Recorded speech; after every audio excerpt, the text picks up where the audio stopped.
Hello साथियों, YCT book official पर आपका बहुत बहुत स्वागत है। मैं महेंद्र प्रताप आपके लिए सिंधु घाटी सभ्यता के सुपर 30 क्वेश्चंस लेकर आया था। आज सेट नंबर 2 के सुपर 30 क्वेश्चंस के महत्वपूर्ण प्रश्न का व्याख्या सहित हल मिलेगा। सिंधु घाटी सभ्यता, जिससे एग्जाम में बहुत ज्यादा प्रश्न बनते हैं और आते रहते हैं। तो आज देखते हैं super 30 questions. Set number 2 topic है सिंधु घाटी की सभ्यता। और ये सिंधु घाटी की सभ्यता में उसका सांस्कृतिक विकास कैसा था, उसका स्वरूप कैसा था, वहां किन किन अवशेषों को प्राप्त किया गया है और क्या क्या चीजें वहां से उससे संबंधित हैं, जो कि सिंधु घाटी सभ्यता के प्रमाणित होने के पूर्ण साक्ष्य प्राप्त होते हैं। तो आइए हम क्वेश्चन के माध्यम से व्याख्या सहित हल करके देखते हैं कि सुपर 30 क्वेश्चंस के अंदर कौन कौन से महत्वपूर्ण प्रश्न हैं। देखते हैं। नंबर 1, सिंधु निम्नलिखित में से किन वैदिक नदियों के स्थान अफगानिस्तान में निर्धारित किए गए हैं। यहाँ पर अफगानिस्तान से संबंधित कुछ नदियों को पहचानना है और आप इसमें दिया गया है कौन कौन से पॉइंट है। अस्किनी पॉइंट है, अस्किनी, कुंभा, कुमरू, सुतुद्री। ये 4 नदियां आपके सामने हैं। इसमें से किन किन नदियों का संबंध अफगानिस्तान से है, इसको बताना है। तो सबसे पहले देखते हैं अस्किनी। अस्किनी को चिनाब नदी भी बोलते हैं। अस्किनी को क्या बोलते हैं? चिनाब नदी, या जम्मू कश्मीर में है। कहाँ है? जम्मू कश्मीर में। तो अस्किनी का संबंध अफगानिस्तान से नहीं है। बात करते हैं कुंभरा नदी। कुंभरा नदी ये अफगानिस्तान में है और कुमरू नदी ये भी अफगानिस्तान में है। अर्थात सुतुद्री नदी की बात करते हैं तो सुतुद्री नदी को सतलज बोलते हैं। क्या बोलते हैं? सतलज। सतलज सतलज नदी है पंजाब में। सतलज नदी है पंजाब में। तो अगर बात करें तो अस्किनी और सतलज हटा दिया जाए, अस्किनी जम्मू कश्मीर में, सुतुद्री सतलज जिसको बोलते हैं ये सतलज है पंजाब में, और बच रही 2 नदियां कुंभा और कुमरू। ये 2 नदियां अफगानिस्तान से संबंधित है, अफगानिस्तान से निकलती हुई। ओके, तो हमारा ऑप्शन हो जाएगा इसमें 2 और 3 सही है। 2 और 3, 2 और 3 किसमें है? ऑप्शन नंबर बी में। तो ऑप्शन नंबर बी हमारा सही हो जाएगा। ओके, अब देखते हैं अगला प्रश्न। अगला प्रश्न है,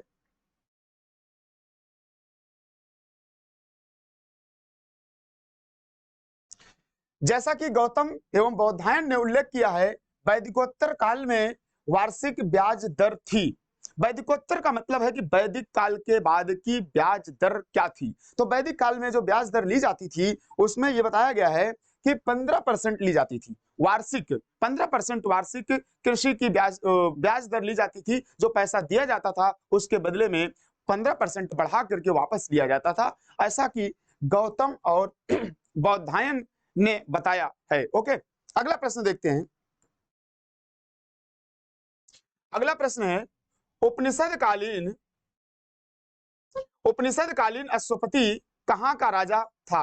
उपनिषद काल में अगर बात करें तो उपनिषद काल का एक राजा था अश्वपति, उसका संबंध किस राज्य से है। तो अश्वपति की बात करें तो ऑप्शन है इसमें कैके, कैकेयी, मद्र, पांचाल, उसी नर।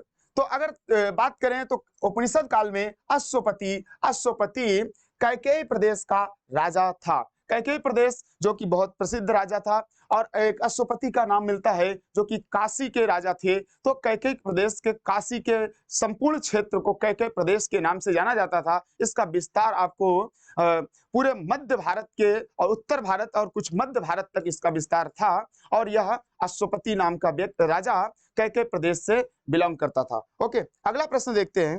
अगला प्रश्न है, निम्नलिखित में से कौन सा युग्म सही सुमेलित नहीं है। वेद एवं उनके ब्राह्मण, 2 सूचियां दी गई हैं इसमें, वेद और उसके ब्राह्मण की बात की गई है। तो कौन सा इसमें सही सुमेलित नहीं है, तो उसी का पता लगाना है। ऋग्वेद के जो ब्राह्मण ग्रंथ हैं उसकी बात की जा रही, तो उसका ब्राह्मण ग्रंथ है ऐतरेय ब्राह्मण ग्रंथ। सामवेद की बात करें तो सामवेद का तैतरीय, इसमें दिया गया तैतरीय ब्राह्मण ग्रंथ नहीं है। इसका है पंचविश और कौशितकी। किसका है? सामवेद का है पंचविश। हमें पता क्या लगाना है कि सुमेलित नहीं है। कौन सा ब्राह्मण ग्रंथ सुमेलित नहीं है? तो सामवेद में तैतरीय लिखा हुआ है। तैतरीय है यजुर्वेद का। किसका है? तैतरीय का संबंध किससे है? तैतरीय का संबंध यजुर्वेद से दिखाई पड़ता है। तो तैत्तिरीय यजुर्वेद से संबंधित हो जाएगा सतपथ ब्राह्मण और तैत्तिरीय ब्राह्मण।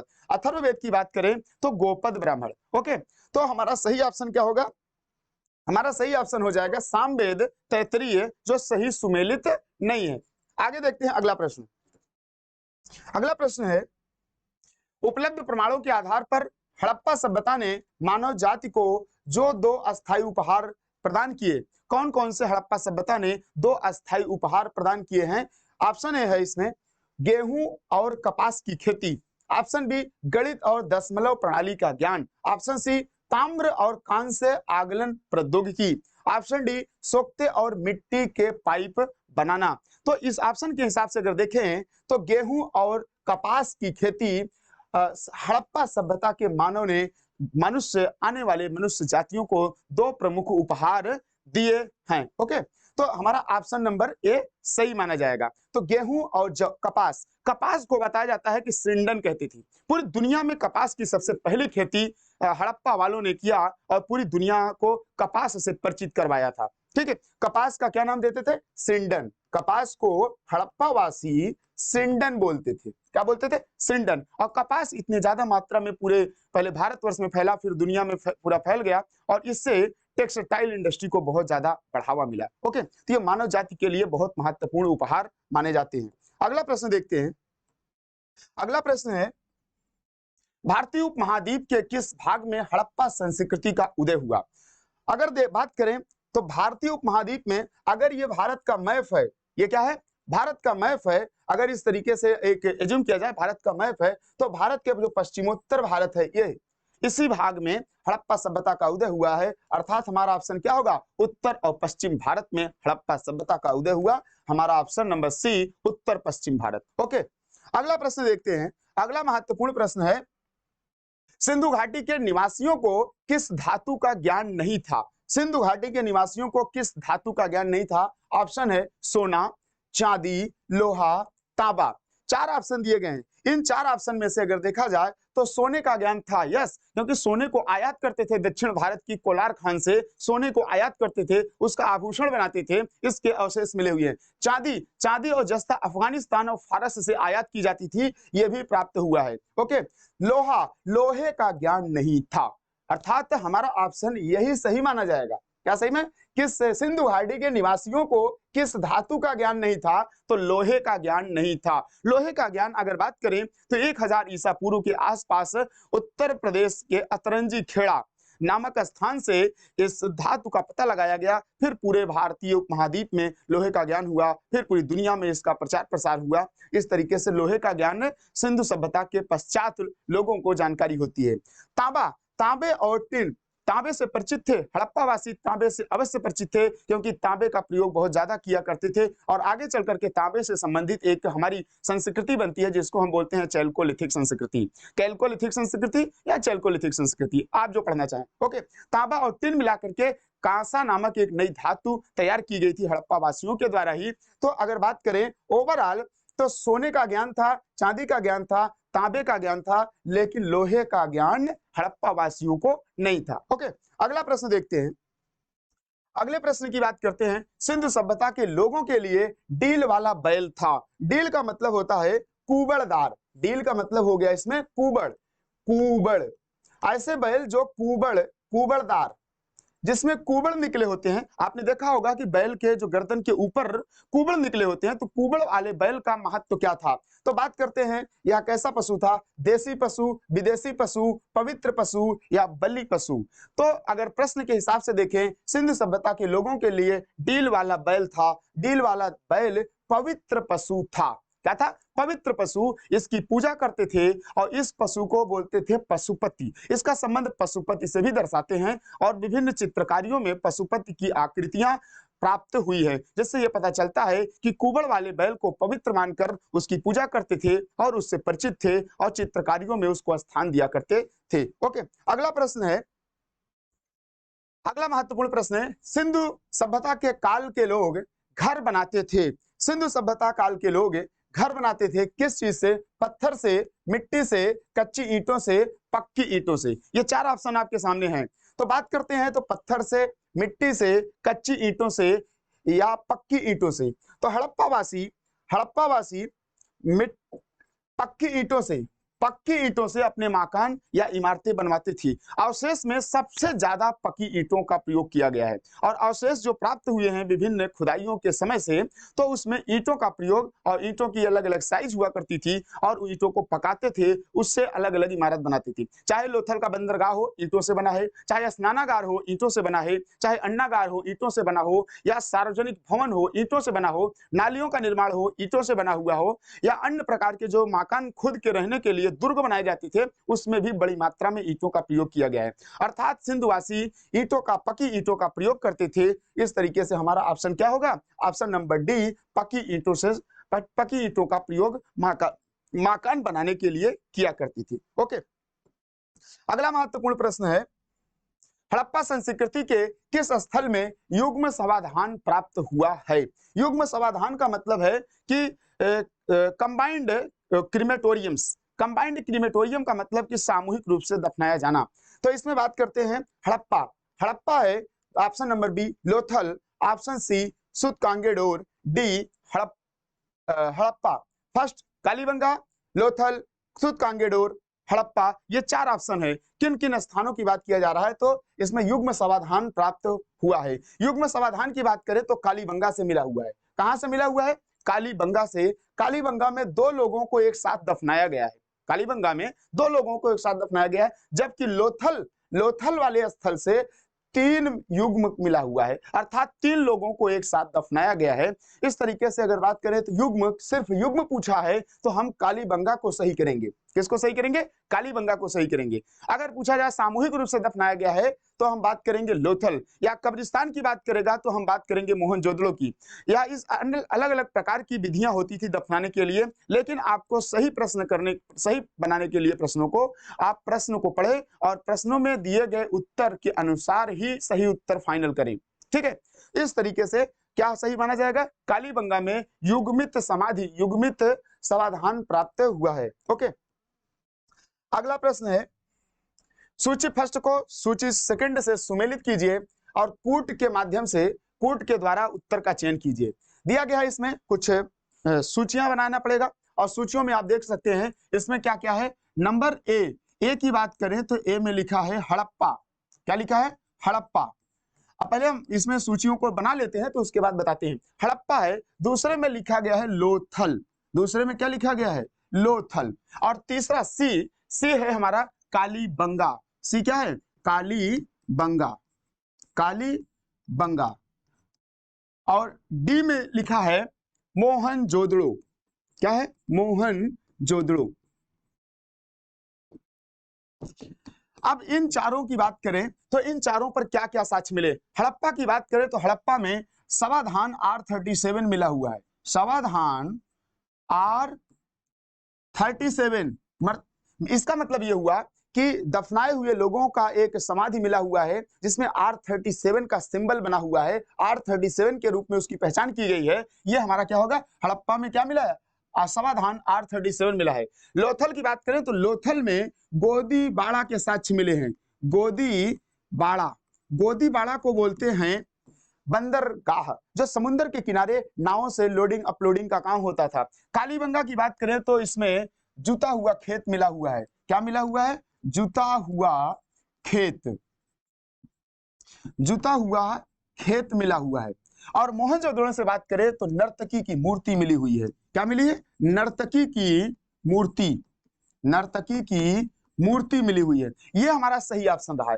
हड़प्पा से क्या? समाधान मिला हुआ है, और लोथल से गोदीबाड़ा के साक्ष्य, कालीबंगा से जुता हुआ खेत का साक्ष्य मिला है, मोहनजोदड़ो से नर्तकी की मूर्ति मिली हुई है। यह हमारा सही हो जाएगा। अब इसमें हम देखते हैं इसका सही ऑप्शन किस तरीके से कूट में बनाया गया है। अगर हम बात करें ए की बात करें तो ए को हम 1 से मिला देते हैं। किससे मिला देते हैं? ए को हम 1 से मिला देते हैं। ओके, फिर बात करते हैं इसमें लोथल बी है, और लोथल किससे मिला देंगे? हम 2 से मिला देंगे। किससे मिला देंगे? 2 से मिला देंगे। और फिर उसके बाद है कालीबंगा सी पर है। सी को हम किससे मिला देंगे? 4 से मिला देंगे। 4 में जुता हुआ खेत है। और उसके बाद आता है लास्ट में डी को हम किससे मिला देंगे? 3 से नर्तकी की मूर्ति। तो इसका सही ऑप्शन हो जाएगा 1 2 4 3, 1 2 4 3 हमारे डी ऑप्शन में है। ओके, ये हमारा सही उत्तर माना जाएगा। सबसे पहले हम कूट को मिलाएंगे, उसके बाद कूट में पहचान करेंगे कि कौन सही ऑप्शन है, और इसमें गड़बड़ी नहीं करेंगे। इस प्रकार के प्रश्न मैं बार बार बताता हूं कि आते ही रहते हैं। ओके, अब देखते हैं अगला प्रश्न। अगला प्रश्न है, निम्नलिखित में से सर्वप्रथम किसने यह विचार व्यक्त किया कि आर्यों ने भारत में पश्चिमोत्तर से प्रवेश किया और हड़प्पा संस्कृति को नष्ट किया? ध्यान दीजिएगा, किस विद्वान ने सबसे पहले यह विचार किया कि आर्यों ने सिंधु सभ्यता के रास्ते पर भारत में प्रवेश किया, पश्चिमोत्तर रास्ते पर भारत में प्रवेश किया और सिंधु सभ्यता को नष्ट किया? ऑप्शन है इसमें ग्रिफिथ,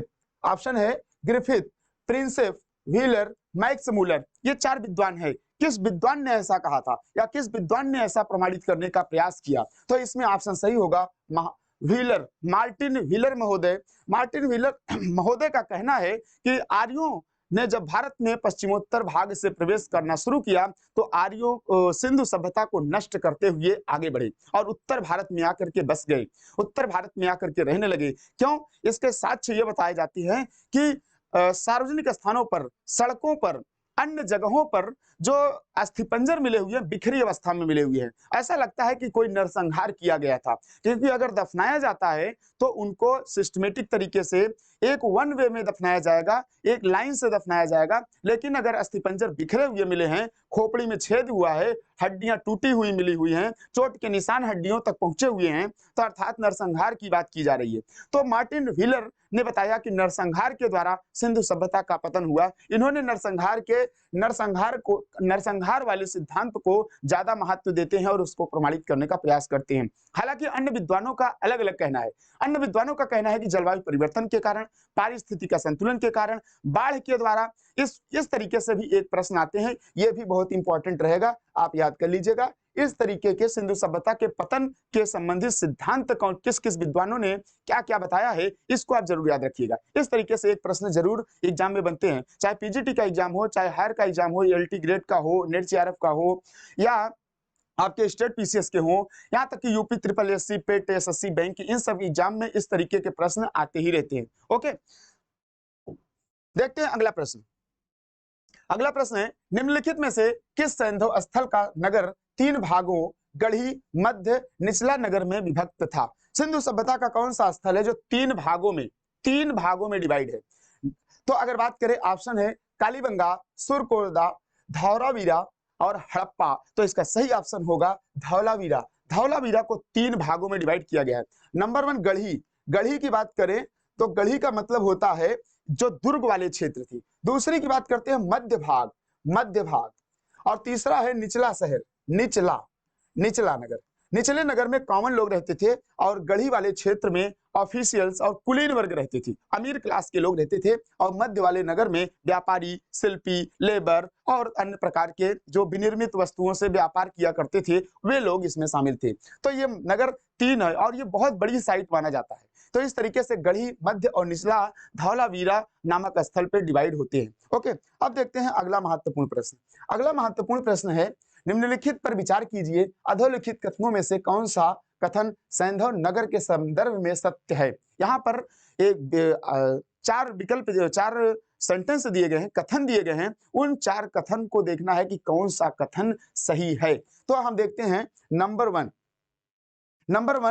नंबर 2, नंबर 3, नंबर 4, ये 4 कथन दिए गए हैं। कथन नंबर 1 की बात करें तो कथन नंबर 1 की बात करें तो इसमें लिखा गया सैंधव नगर की योजना ग्रिड थी। क्या थी? सैंधव नगर की योजना ग्रिड बताई जाती है। सैंधव नगर पूरे तरीके से ग्रिड नहीं था। कहीं कहीं पर जैसे हड़प्पा में, मोहनजोदड़ो में ग्रिडिंग सिस्टम थी, लेकिन हर जगह नहीं होती थी। तो ये हमारा क्या हो जाएगा? फर्स्ट ऑप्शन गलत हो जाएगा। दूसरा कथन है हड़प्पा, बनावली व चन्हूदड़ों के नगरों की योजना में ग्रिड विन्यास नहीं दिखाई पड़ता है। यस, ये भी सही है कि इसमें ग्रिड विन्यास नहीं दिखाई पड़ता है। ठीक, अब तीसरा विकल्प है इसमें, अनेक स्थलों से पकी ईंटों के प्रमाण नहीं मिले हुए हैं। अनेक स्थलों से ईंटों के प्रमाण, कहीं कहीं पर कच्ची ईंट, कहीं कहीं पर पत्थर, लेकिन अधिकांशतः क्या है? ईंटों के प्रमाण मिले हैं, तो ये हमारा उत्तर क्या होगा, सही हो जाएगा। और उसके बाद हड़प्पा में पकी ईंट का पर्याप्त प्रयोग दिखाई पड़ता है। यस, हड़प्पा नामक स्थल पर विभिन्न स्थलों पर खुदाई के द्वारा ये पता लगा, ये प्राप्त हुआ कि जो अवशेष प्राप्त हुए जिसमें ईंटें, पकी ईंटें अधिकांशतः होती थी। तो ऑप्शन कथन नंबर 3 और 4 हमारा सही होगा। तो इसमें देखते हैं 1 2 3 4, 3 4 हमारा क्या होगा, सही होगा। ओके, अब देखते हैं अगला प्रश्न। अगला महत्वपूर्ण प्रश्न है,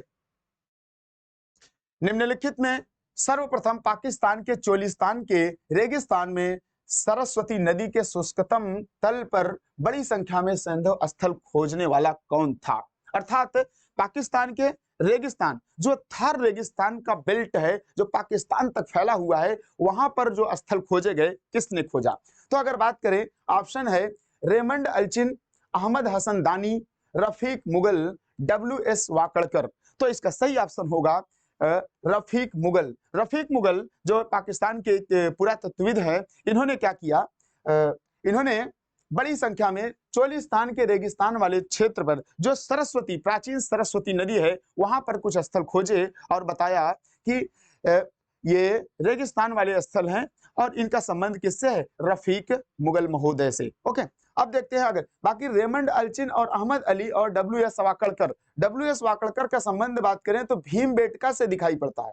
किससे, भीमबेटका से। रेमंड अल्चिन महोदय, ये अल्चिन महोदय की बात करें तो ये नगरीय और सामाजिक जीवन पर काम किए थे। अहमद हसन दानी, इनके बारे में कोई खास ज्यादा आइडिया नहीं है, लेकिन इसमें देखें रफीक मुगल ये पुरातत्व संबंधित थे और ये पाकिस्तान में उस स्थल की खोज किए थे। ओके, अब देखते हैं अगला प्रश्न। अगला प्रश्न है, हड़प्पा नागरिकता के बाद की नागरिकता, हड़प्पा नागरिकता के बाद की नागरिकता कैसी, मत इसका अर्थ यह हुआ हड़प्पा के बाद के कौन सी संस्कृति उद्भव हुई। तो चैल्कोलिथिक, वैदिक, मौर्य, मगध।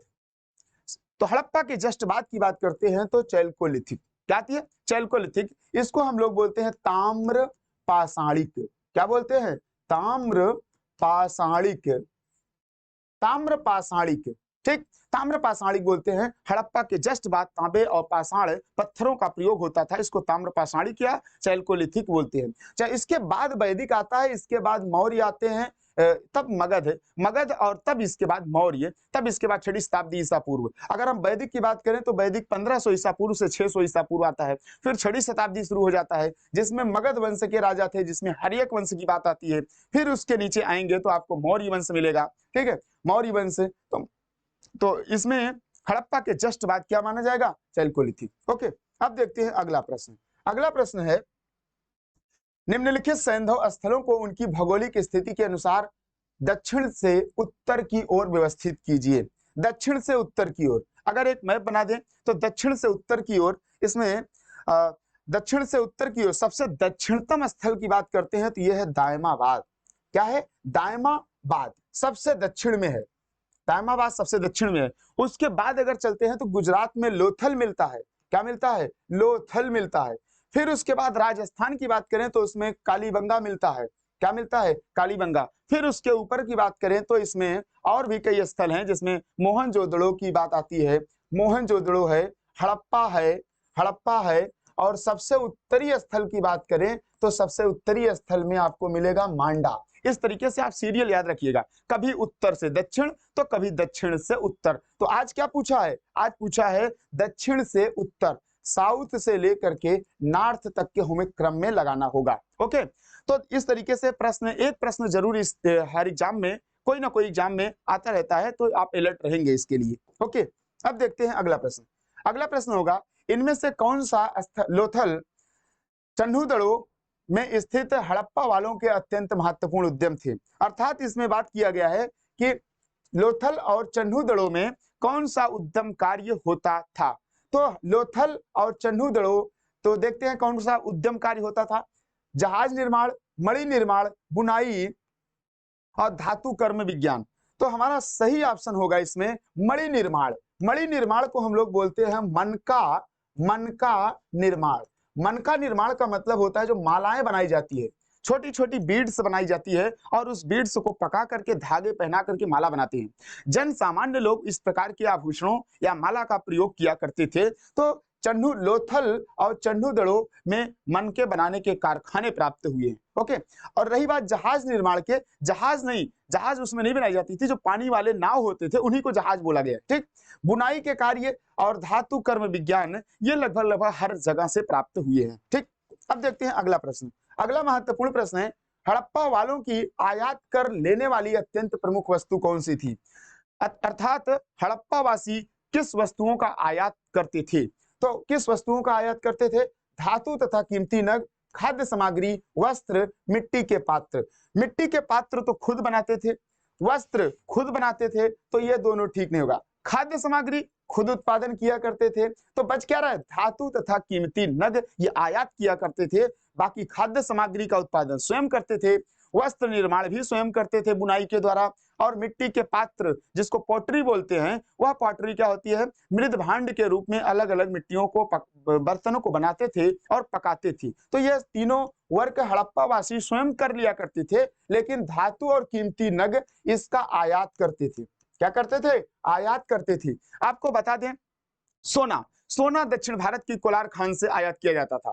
तांबा राजस्थान की खेतड़ी खान से, खेतड़ी नामक स्थान से आयात किया करती थी, और जस्ता और चांदी फारस और अफगानिस्तान से आयात किया करती थी। इसकी एक लंबी लिस्ट है। और फिरोजा एक धातु है, एक कलर है फिरोजा, जिसको कि खुरासान से आयात किया करती थी। नील मणि एक होती थी जिसकी बदख्शां से प्राप्त किया करती थी। कहा जाता है शिलाजीत तो हिमालय से प्राप्त किया करती थी। इस तरीके से अन्य स्थानों से जो कीमती वस्तुएं होती थी उसको मंगाते, इसकी एक लिस्ट है, उसको एक बार जरूर देखें, उससे काफी अच्छी जानकारी आपको मिलेगी। अगर डिस्क्रिप्शन में देखेंगे और हमारे चैनल yctpublication.com या YCT बुक्स ऑफिशियल को विजिट करेंगे तो व्याख्या सहित प्रश्नों के हल और कंटेंट और बुक के फॉर्म में तमाम ऐसे जानकारी आपको मिलेंगी, जिससे अपने एग्जाम को और तेज कर सकते हैं। ठीक है, एग्जाम की जो तैयारी है बहुत तेज आप कर सकते हैं, रिवीजन कर सकते हैं, क्विज सॉल्व कर सकते हैं, तो तमाम प्रकार की फैसिलिटीज है आपको एग्जाम की तैयारी से रिलेटेड। आप उसको विजिट करें और उसका बेनिफिट अवश्य लें। ओके, अब देखते हैं अगला प्रश्न। अगला प्रश्न है, इनमें हड़प्पा के किस शहर में मातृ देवी की टेराकोटा मूर्तियां विशिष्ट रूप से गायब हैं? टेराकोटा मूर्तियां यहाँ पे गायब नहीं होना चाहिए। टेराकोटा मूर्तियां, टेराकोटा का मतलब होता है, टेराकोटा मीन्स होता है मिट्टी की मूर्तियां। किसकी? मिट्टी की मूर्तियां। हड़प्पा वासी मिट्टी की मूर्तियां बनाती थी। मिट्टी की मूर्तियां बना करके उसको बेचते थे, खिलौने के रूप में उसका प्रयोग करते थे, या कभी कभी उसके पूजा किया करते थे। इस तरीके से टेराकोटा में जो मूर्तियां मिली हुई हैं वह किस स्थान से मिली हुई हैं, तो उसकी बात करते हैं। तो अगर ये देखा जाए तो यह मिली हुई है हड़प्पा से। कहां से मिली हुई है? हड़प्पा से मिली हुई है। हड़प्पा से टेराकोटा की मूर्तियां प्राप्त हुई। कालीबंगा से बात करें तो जुता हुआ खेत मिला हुआ है। मोहनजोदड़ो से बात करें तो नर्तकी की मूर्ति, स्नानागार मिला है, विशाल अन्नागार मिला है, कब्रिस्तान एच संस्कृति R37 ये सब मिले हुए हैं। और देसलपुर से बात करें तो देसलपुर ये हड़प्पा कालीन स्थल नहीं है। ओके, अब देखते हैं अगला प्रश्न। अगला प्रश्न है, किस नदी के तट पर मोहनजोदड़ो की खुदाई संपन्न हुई थी? मोहनजोदड़ो की खुदाई किस नदी पर? सतलज, सतलज पंजाब में है, बिपाशा नदी और रावी नदी और सिंधु नदी। तो इसका सही ऑप्शन होगा सिंधु नदी। सिंधु नदी के तट पर इसकी खुदाई 1922 ईस्वी में राखाल दास बनर्जी ने की थी। किसने? राखाल दास बनर्जी। राखाल दास बनर्जी ने इसकी खुदाई की थी। ठीक है, 1922 में सिंधु नदी के तट पर राखाल दास बनर्जी ने मोहनजोदड़ो की खुदाई की और विभिन्न प्रकार के अवशेष प्राप्त किए। ठीक, अगला प्रश्न देखते हैं। अगला प्रश्न है, सिद्ध किया कि हड़प्पा के लोगों में एक सामान्य दफनाने की पद्धति थी। क्या सिद्ध करना है आपको? कि हड़प्पा के लोगों अधिकांश अपने परिजनों की डेड बॉडीज को किस तरीके से दफनाते थे। तो ऑप्शन इसमें है, ऑप्शन है जमीन में गड़े हुए मुर्दों के सिर हमेशा उत्तर दिशा में होते थे। उत्तर दिशा में, इधर सिर होते थे, इधर पैर होते थे, ऐसे दफनाए जाते थे। ओके, मुर्दों को दफनाते समय आमतौर पर चीजों का इस्तेमाल, इसके आसपास तमाम प्रकार की चीजें रख दिया जाते थे, तमाम प्रकार की चीजें रख देते थे। ये ऐसे अवशेष प्राप्त हुए हैं, ऐसे पिट मिले हुए हैं जहां पर दफनाए गए थे। कब्रिस्तान की समाधियों के अंदर जो हड्डी और अन्य वस्तुओं के साक्ष्य प्राप्त हुए हैं। तो उत्तर दक्षिण वाली बात भी सही है, और वस्तुओं को रखने, डेड बॉडीज के साथ वस्तुओं को रखने की भी व्यवस्था थी या विश्वास था लोगों में। तो क्या सही होगा? हमारा ऑप्शन होगा उपरोक्त ए और बी दोनों सही होगा। ओके, उपरोक्त ए और बी दोनों। मोहनजोदड़ो से प्राप्त पशुपति की मुहर पर निम्न में कौन सा पशु उत्कीर्ण नहीं है? पशुपति जिसको सबसे ज्यादा पवित्र माना जाता था, क्या मानते थे? पवित्र मानते थे। पशुपति की पूजा होती थी। पशुपति के साथ पशुपति की मुहर पर किस पशु का उत्कीर्णन नहीं किया गया है? पशुपति के साथ अगर बात करें तो पशुपति के साथ अगर बात करें तो इसमें किस पशु का उत्कीर्णन नहीं किया गया है? तो पशुपति की जैसे एक मुहर है, पशुपति की मुहर है, तो पशुपति की मुहर इस तरफ और इस तरफ दो साइड हैं। ओके, इसको हम मान लेते हैं लेफ्ट, इसको हम क्या मानते हैं? लेफ्ट, और इसको हम क्या मानते हैं? राइट। जैसे एक सिक्के होते हैं तो सिक्के के दो साइड होते हैं, एक लेफ्ट होगा एक राइट होगा, ठीक है, एक फ्रंट होगा तो एक बैक वाला साइड होगा। तो इसमें अगर बात करें तो लेफ्ट में गैंडा और भैंसा किसका प्रयोग करते थे? गैंडा और भैंसा, इसके चित्र उत्कीर्ण मिले हैं। ठीक है, अगर राइट की बात करें तो हाथी और व्याघ्र हिरण, हाथी व्याघ्र का मतलब बाघ और हिरण, इसके चित्र उत्कीर्ण किए गए हैं। अब बताइए, इसमें हाथी भी हो गया, गैंडा भी हो गया, बाघ भी हो गया, लेकिन बच कौन रहा है? बैल। तो बैल क्या है? बैल का उत्कीर्णन नहीं किया गया था। पशुपति की जो मुहर प्राप्त हुई है उसमें बैल का उत्कीर्णन नहीं किया गया है, बाकी हाथी, गैंडा, बाघ, हिरण, अन्य जानवरों का प्रयोग किया मिलता है। और एक चीज बता दें, शेर के साक्ष्य नहीं मिले हुए हैं। हड़प्पा में शेर के साक्ष्य नहीं मिले हुए हैं, बाघ के साक्ष्य अवश्य मिले हुए हैं, ये याद रखिएगा। आगे देखते हैं अगला प्रश्न। अगला प्रश्न है, निम्नलिखित में किस स्थान पर बृहद स्नानागार के अवशेष प्राप्त हुए हैं? बृहद स्नानागार, स्नानागार का मतलब है जहां पर स्नान किया करती थी। स्नानागार की बात करें तो स्नानागार कुछ इस तरीके से बना हुआ मिला हुआ है, इस तरीके से बना हुआ मिला। इधर उतरने के लिए सीढ़ियां बनाई गई है। क्या बनाई गई है? सीढ़ियां बनाई गई है। सीढ़ियों का पूछता है प्रश्न, सीढ़ियां किस दिशा में बनाई गई है? तो सीढ़ियां नॉर्थ और साउथ, मीन्स उत्तर और दक्षिण साइड में सीढ़ियां बनाई गई है। ये कहां से प्राप्त हुआ है? ये मोहनजोदड़ो से प्राप्त हुआ है। कहां से प्राप्त हुआ है? मोहनजोदड़ो। मोहनजोदड़ो को इंग्लिश में मोहनजोदारो भी कहते हैं। तो ये कहां से प्राप्त हुआ है? मोहनजोदड़ो से प्राप्त हुआ है। विशाल स्नानागार, यहाँ पर ऐसा माना जाता है कि सार्वजनिक स्नान स्थल था जहां पर किसी विशेष समय या विशेष अवसर पर लोग स्नान किया करती थी। और यहाँ स्नान के लिए एकदम आज के स्विमिंग पूल की तरह था। जैसे आज में कुंभ में या अन्य नदियों के किनारे विभिन्न पर्व, विभिन्न अवसर पर लोग स्नान करते हैं, सामूहिक स्नान होता है, तो इस तरीके से स्नान के लिए ऐसा माना जाता है, बनाया गया था। मार्शल महोदय ने इसको विश्व का आश्चर्यजनक निर्माण कहा है। क्या कहा है? किसने कहा है? मार्शल महोदय ने विश्व का आश्चर्यजनक निर्माण बताया है। ठीक, तो ये कहां पर प्राप्त हुआ है? मोहनजोदड़ो। हड़प्पा की बात करें तो इसमें हड़प्पा में अन्य चीजें मिली हुई हैं, ठीक है, जिसमें कई चीजें आपको मैंने बताया भी था। अगर इसको हम देखें,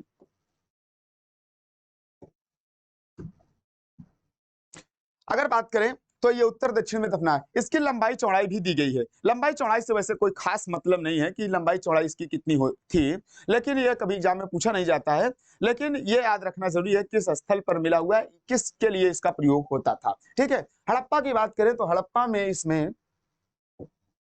हड़प्पा में बात करें तो इसमें पशुपति की मूर्ति मिली हुई है, पुजारी की मूर्ति मिली हुई है। ठीक है, कालीबंगा की बात करें जुता हुआ खेत मिला हुआ है। लोथल की बात करें तो गोदीबाड़ा के साक्ष्य मिले हुए हैं, समाधि और 3 लोगों की युग्मित समाधि मिली हुई है, और मनके बनाने के कारखाने मिले हुए हैं। तो अगर मोहनजोदड़ो की बात करें तो मोहनजोदड़ो और हड़प्पा ये 2 प्रमुख स्थल हैं, और इसके बाद के जो भी स्थल मिले हुए हैं वहां पर भी साक्ष्य मिले हैं, लेकिन अलग अलग महत्वपूर्ण के साक्ष्य माने गए हैं। तो सबसे पहले हड़प्पा की खोज, और फिर उसके बाद सेकंड नंबर पर मोहनजोदड़ो की खोज की गई। हड़प्पा की खोज 1921 में और मोहनजोदड़ो की खोज 1922 में की गई। हड़प्पा की खोज दयाराम साहनी ने की। कौन? दयाराम साहनी महोदय ने की थी, और मोहनजोदाड़ो की खोज राखाल दास बनर्जी ने की थी। राखाल दास बनर्जी ने की थी। अब अगर बात करें तो इनके नेतृत्व में ये खुदाई हुई, लेकिन उस समय पुरातत्व का जनक कौन था? तो पुरातत्व का जो डायरेक्टर, निर्देशक कौन था? तो जॉन मार्शल। कौन था? जॉन मार्शल को पुरातत्व का डायरेक्टर जनरल बनाया गया था। डायरेक्टर जनरल मींस महानिदेशक, और इन्हीं की देखरेख में ये दयाराम साहनी को सौंप दिया, हड़प्पा की खुदाई करो। मार्शल ने राखाल दास बनर्जी को सौंप दिया कि आप इस स्थल की खुदाई करो। तो इस तरीके से सबसे बड़ा महानिदेशक कौन था? John Marshall. उसके अंतर्गत दयाराम साहनी और राखाल दास बनर्जी ने विभिन्न स्थलों के खुदाई किए थे। ठीक है, आगे बात करते हैं। हड़प्पा की ईंट के माप का अनुपात है। हड़प्पा में जो ईंटें प्राप्त हुई है उसका अनुपात क्या है? उसके अनुपात की बात करें तो 1:3, 1:2, यानी कि 1:2:3। और दूसरा ऑप्शन इसमें दिया गया है, दूसरा ऑप्शन है 1:4 के अनुपात में, 1:3 के अनुपात में, 1:5 के अनुपात में। तो इसका सही ऑप्शन हो जाएगा 1:4। क्या सही ऑप्शन होगा इसका? 1:4 के अनुपात में, 1:4 के अनुपात में ईंटों का आकार मिला। या इसको ऐसे भी बोल सकते हैं आप 4:1, 4:1। लंबाई कितनी होगी 4, चौड़ाई कितनी होगी 2, और मोटाई या ऊंचाई कितनी होगी 1 के अनुपात में होगी। तो इस तरीके से हम इसको सही मान सकते हैं। ठीक है, तुम्हारा सही ऑप्शन क्या होगा? 1:4, या अगर ऑप्शन में आपके है 4:1 है तब भी सही माना जाएगा। ठीक, अब देखते हैं अगला प्रश्न। अगला प्रश्न है, अग्रांकित में से कौन सा युग्म सुमेलित है? यहाँ पर एक तरफ स्थल और एक तरफ प्राप्त साक्ष्य दिए गए हैं, कौन कौन से सही सुमेलित है उसकी बात करना है। हड़प्पा की बात करें तो हड़प्पा में गोदीबाड़ा, हड़प्पा में गोदीबाड़ा ये गलत है, हड़प्पा में गोदीबाड़ा नहीं मिला हुआ है। लोथल में मंदिर नुमा संरचना की बात की जा रही है, तो मंदिर नुमा संरचना नहीं मिला हुआ है, कोई मंदिर जैसे साक्ष्य आकार नहीं मिले हुए हैं। पूरे हड़प्पा की बात करता हूँ। सुरकोटदा घोड़े के अवशेष, यस, सुरकोटदा में घोड़े के अवशेष मिले हुए हैं, घोड़ों के अस्थिपंजर प्राप्त हुए हैं। मोहनजोदड़ो में कब्रिस्तान एच नहीं, ये हड़प्पा में मिला हुआ है। ठीक है, कब्रिस्तान एच हड़प्पा में मिला हुआ है। तो हमारा सही सुमेलित क्या है इसमें? सुरकोटदा में घोड़े के अवशेष मिले हुए हैं। ठीक, तो ये हमारा सही होगा। आगे देखते हैं अगला प्रश्न। अगला प्रश्न है, मोहनजोदड़ो जिले में स्थित है, किस जिले में स्थित है? ऑप्शन ए है मांटगोमरी, लाहौर, लरकाना या लायलपुर। किस जिले में मिला हुआ है? तो इसका सही ऑप्शन होगा लरकाना। मोहनजोदड़ो कहां पर है? लरकाना में मिला हुआ है। लरकाना जिला अगर बात करें तो ये लरकाना जिला किधर है? तो लरकाना जिला ये पड़ता है पाकिस्तान के मांटगोमरी जिले,